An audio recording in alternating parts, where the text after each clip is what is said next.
Coucou les CE1.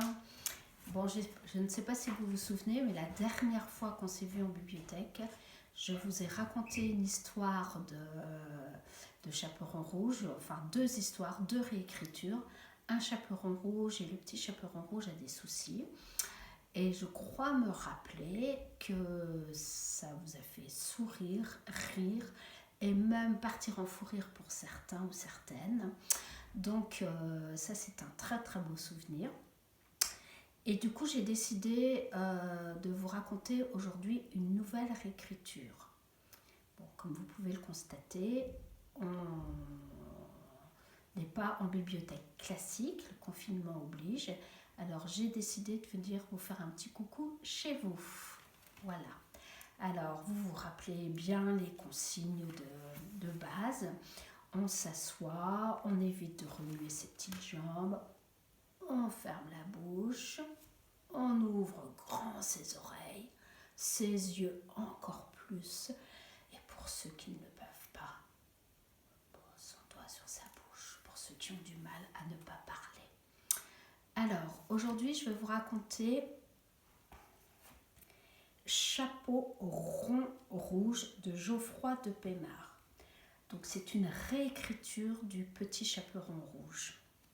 Alors, Petit Geoffroy de Pémard, c'était un petit peu emmêlé les pinceaux entre les chaperons et les chapeaux ronds. Pour le reste, il n'a pas d'excuse car il a dû très très mal écouter.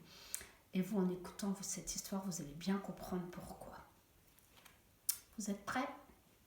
On y va. Chapeau rond rouge.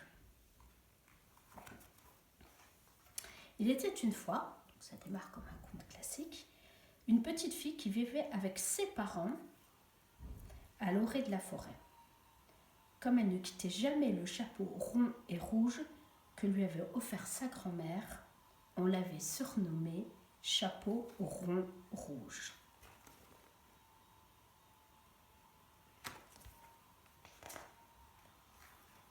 Un jour, sa mère lui dit « C'est la fête de Mère Grand aujourd'hui. Tu veux bien lui apporter ces 2 galettes et ce petit pot de beurre? Je sais qu'elle sera enchantée de te voir. » Chapeau rond rouge accepta avec plaisir, car elle adorait sa grand-mère. « Je préfère que tu passes par les champs, lui dit sa mère. C'est plus court par la forêt, mais... Oui, je sais, il y a le loup. T'en fais pas, maman, je connais la musique. »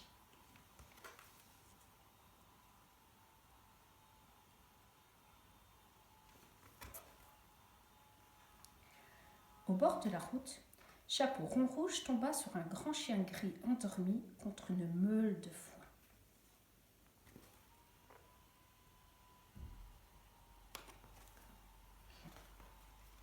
Elle ne résista pas, elle sortit sa trompette de poche. Pouette!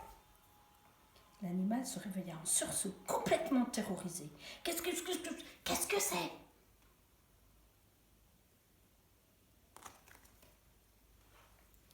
Oh là là, la tête du chien! Oui, je sais, pas très sympa le coup de la trompette, mais c'était plus fort que moi. Tiens, voilà une galette pour me faire pardonner.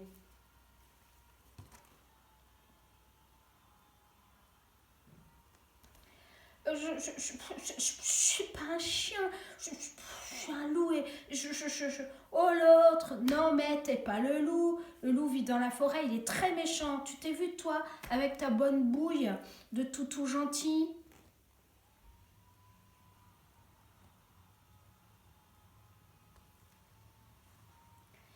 Mais si, je suis le loup.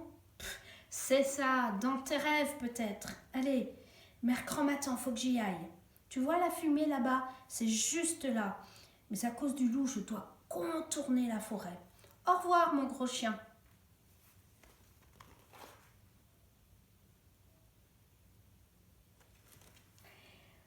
Le loup, car c'était bien lui, reprit peu à peu ses esprits. Ah, la petite peste! Oh, mon pauvre cœur!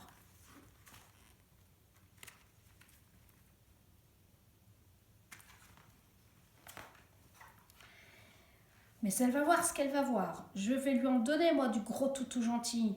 Je m'en vais fourrer cette galette de la petite effrontée et puis la manger.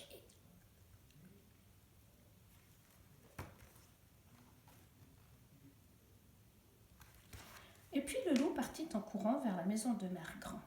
Il fonça droit dans la forêt.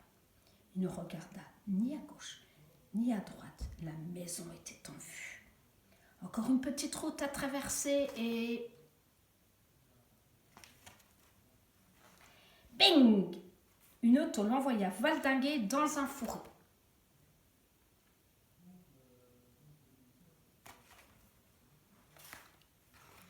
C'était justement Mère Grand qui revenait du supermarché.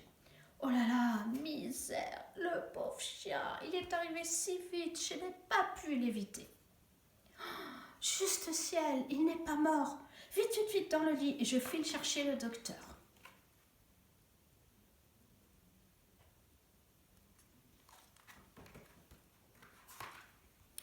Chaperon rouge arriva alors chez Mère Grand.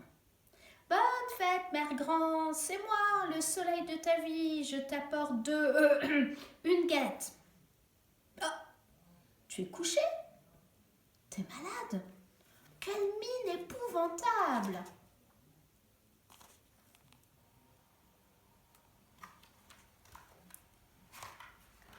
Mais non, c'est ce gros chien qui joue au loup. L'affreux, le misérable, il a mangé ma Mère Grand. Dire que je lui ai donné une galette. À ces cris, le loup ouvrit un œil complètement ahuri. Qui est là? Chaperon rouge l'assomma avec un chandelier. Tiens, prends ça, sale bête.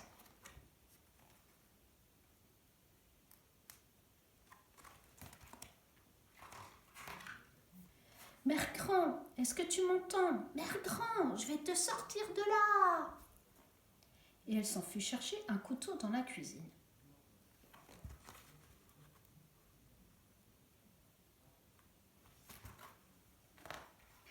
Oh misère, il a trépassé.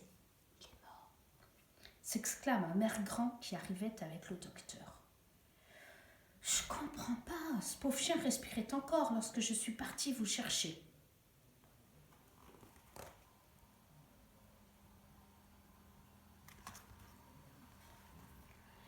Oh Mère Grand, tu es vivante. Oh, je croyais que le chien t'avait dévoré, je voulais te sauver, maintenant il est mort. C'est ma faute. Doucement intervint le docteur. Cet animal qui, soit dit en passant, n'est pas un chien mais un énorme loup, n'est pas mort. Je vais le soigner, mais il me faut un peu de calme.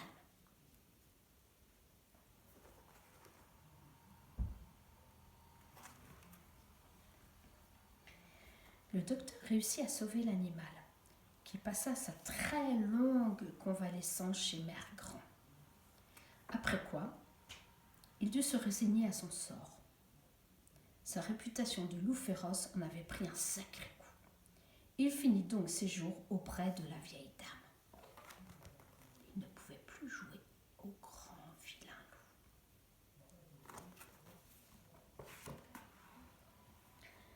Quant au petit chaperon rouge, marqué à tout jamais par cette aventure, ou mésaventure, elle était devenue un médecin de renommée internationale.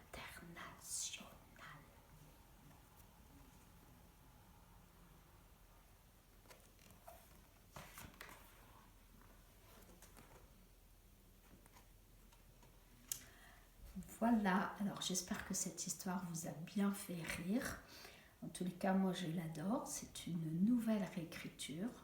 Alors je vous rappelle que vous pouvez, pendant cette période, m'écrire, certains souhaitaient le faire, une histoire, une nouvelle histoire du petit chaperon rouge.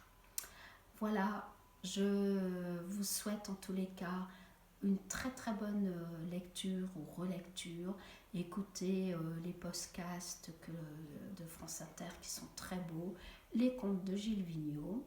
Et puis à tout bientôt. Au revoir.